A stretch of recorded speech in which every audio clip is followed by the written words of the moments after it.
Dear Patriots, before the news starts, please subscribe to our patriotic channel by clicking the subscribe button.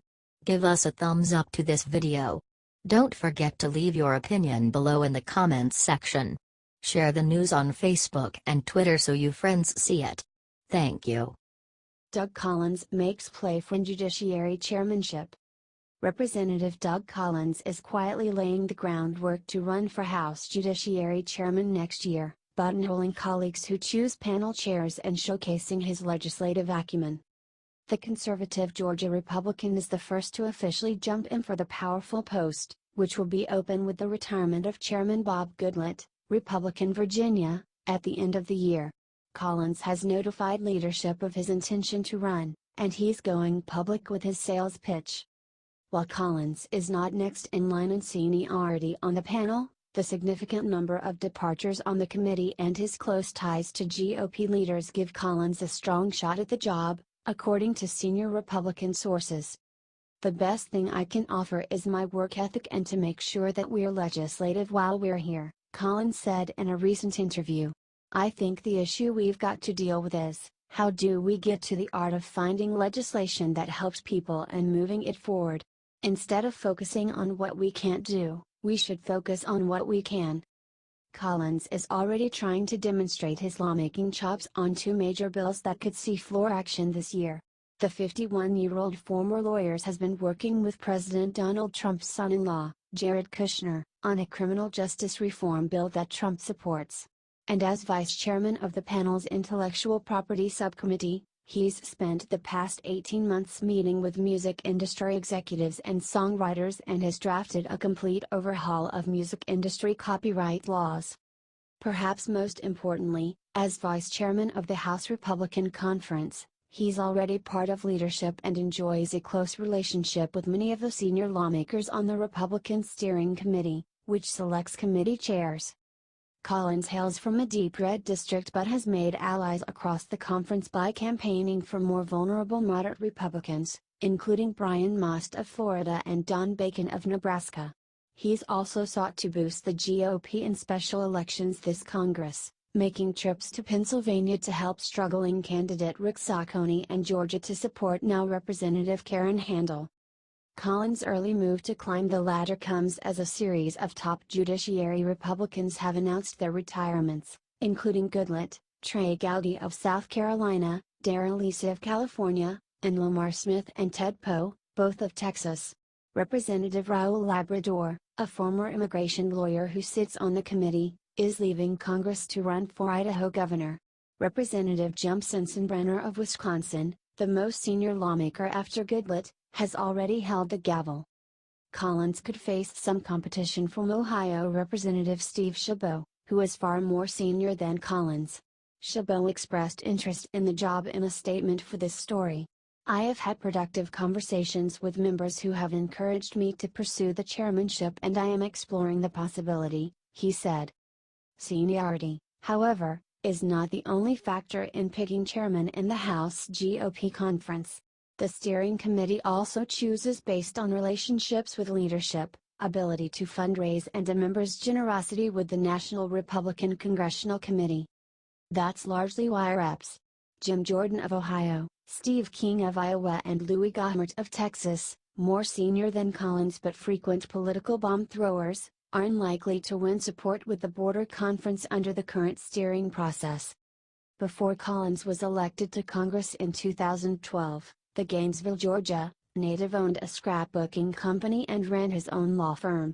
He attended divinity school at the New Orleans Baptist Theological Seminary, joined the Air Force Reserve and deployed to Iraq as a military chaplain. He also served in the Georgia State House. As Judiciary Chairman, Collins said his approach would be to move legislation that can pass, not wait for perfection. Case in point, his criminal justice reform bill. Collins' proposal would give prisoners an opportunity to gain skills while serving their sentences, in hopes of making them more employable after they are released and reducing recidivism rates. Many Republicans, including Senate Judiciary Committee Chairman Chuck Grassley, Republican Iowa, also want to decrease mandatory minimums for certain nonviolent drug-related offenses, an idea Collins supports. but it's a non-starter with this law and order president. Instead of trying to advance what Trump won't sign, Collins worked with Kushner and Senate Majority Whip John Cohn, Republican Texas, on prison overhaul legislation that doesn't touch mandatory minimums.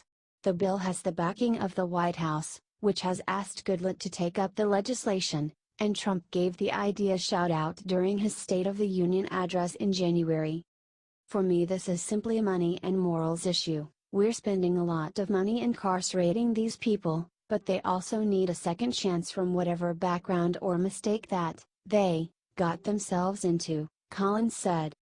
Collins also has spent much of the past year writing a massive bill modernizing music copyright laws, which would simplify the digital licensing process and ensure that music rights holders are paid for the use of their work.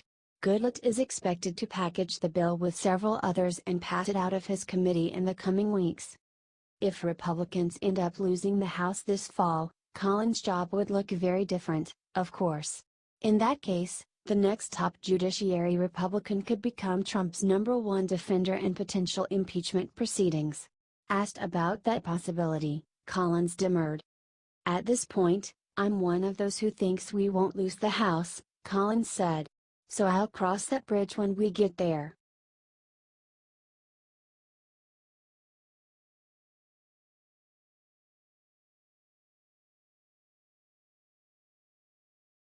Gary Cohn resigning as top White House economic advisor. Gary Cohn is resigning as National Economic Council Director amid a battle over tariffs within the Trump administration, the White House said Tuesday. "It has been an honor to serve my country and enact pro-growth economic policies to benefit the American people, in particular the passage of historic tax reform," Cohn said in a statement provided by the White House. "I am grateful to the President for giving me this opportunity and wish him and the administration great success in the future." Cohn, who left his post as President and Chief Operating Officer at Goldman Sachs to join the White House in 2017, had urged Trump not to impose steep tariffs. He was widely seen as likely to exit after Trump announced plans to impose a 25% tariff on steel imports and a 10% tariff on aluminum imports. His next steps are unclear. A person familiar with Cohn's thinking said he had not ruled out a return to Wall Street. Cohn's decision caps an uneven tenure in the White House. He almost quit his job last year over the president's comments about a white supremacist march in Charlottesville, Virginia, even drafting resignation letters. But he stayed, and he landed a policy victory with a passage late last year of the Republican tax plan. Cohn told staff that he was resigning during a meeting late Tuesday afternoon, according to a White House official who was there. "We weren't necessarily bowled over by the news because we knew it was going to happen at some point," the official said. "But it happened a little more quickly than we thought." Cohn's resignation came after Trump repeatedly sought to downplay reports of discord in his administration, tweeting earlier Tuesday that claims of chaos in the White House were fake news. But Trump also alluded to looming changes to West Wing personnel, saying, "I still have some people that I want to change, always seeking perfection." On Tuesday night, he tweeted specifically about Cohn's position, "We'll be making a decision soon on the appointment of new chief economic advisor. Many people wanting the job, we'll choose wisely." Several high-profile White House staffers have left or announced plans to leave, including Communications Director Hope Hicks and Dinah Powell, a fellow Goldman Sachs alum who became Deputy National Security Advisor. Pressed on the matter during a press conference with the Swedish Prime Minister, Trump said there was tremendous energy in the White House and that many people want every single job. "Believe me, everybody wants to work in the White House. They all want a piece of that Oval Office, they want a piece of the West Wing," Trump told reporters. "And not only in terms of it looks great on their resume, it's just a great place to work." During the summit Tuesday, Trump again voiced his intention to impose new tariffs, even though the idea has been widely criticized by Republicans and by free trade supporters in the administration. Cohn and his backers launched a last-ditch effort to change Trump's mind, planning a White House meeting for Thursday with executives from industries likely to be hurt by big tariffs on imported steel and aluminum. The administration appears to still be working through the details of the tariffs. Treasury Secretary Steven Mnuchin said Tuesday that Canada and Mexico could be carved out, depending on how trade talks go with those countries.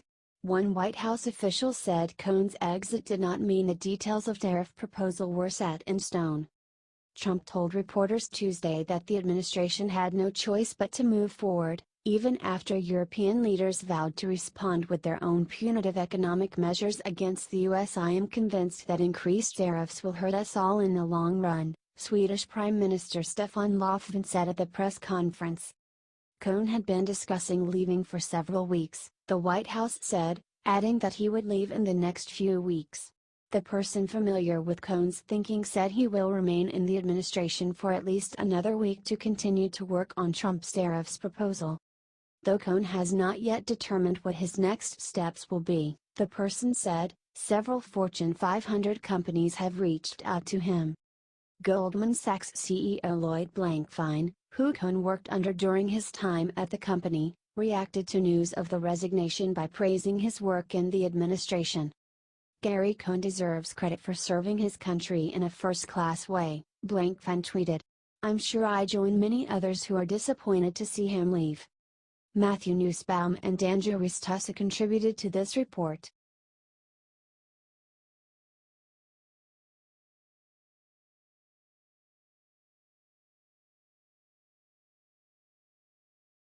McConnell hits at Trump's tariffs.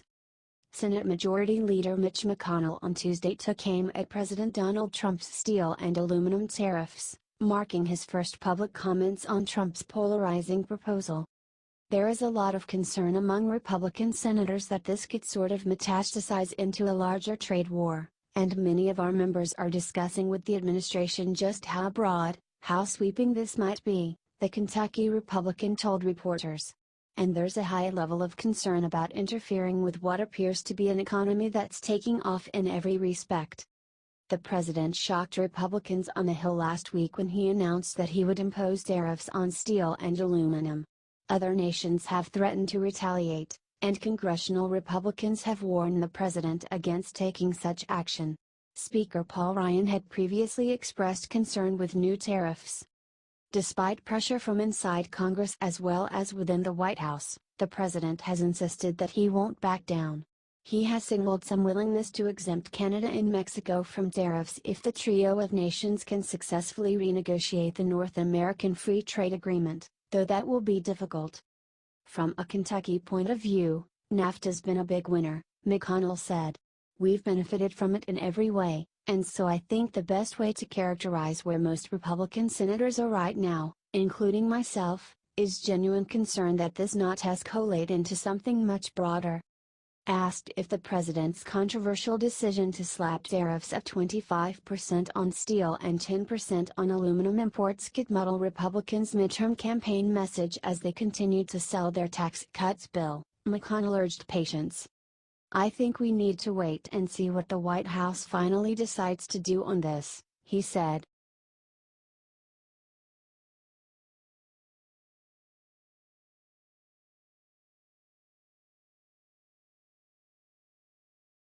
Trump floats idea to secure elections. It's always good to have a paper backup. President Donald Trump has one idea to blunt the impact of Russian meddling in U.S. elections. It's called paper.